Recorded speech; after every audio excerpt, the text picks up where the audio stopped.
60歲武術男教練黃德強，自2020年起至2022年3月，透過社交網頁宣傳集陰陽武堂、殺鬼隊訓練班，煽動他人參加並鼓吹以武力推翻政權，並無牌管有數之弩等武器。黃德強承認煽動他人顛覆國家政權罪以及承認無牌管有槍械罪，最終被判處入獄5年。審理該案嘅法官練錦鴻判刑時指出，本案煽動行為性質嚴重，男被告使用社交網站 Facebook 發布煽動性內容，響案發嘅21個月，以2個賬戶一共發布39個煽動性貼文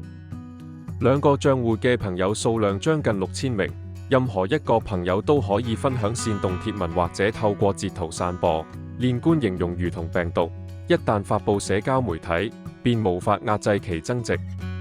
法官又指，男被告開立2個唔同社交網站賬戶，顯示佢並非一時衝動咁發洩不滿，而係有預謀咁去增加受眾，鼓吹更多人參與對抗行動，亦製造出人多勢眾嘅感覺。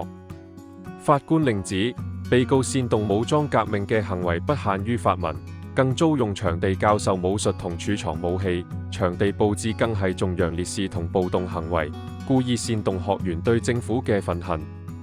法官認為，當時香港仍受2019年社會運動影響，部分人仍然係唔理智同容易受騙，涉案文章係火上加油，亦會阻礙香港回復常態，以及玷污香港理性、自由、和平嘅社會形象。男被告嘅憤怒，看似可行嘅計劃，同簡單邏輯帶嚟嘅吸引力，都係不可忽略嘅危險。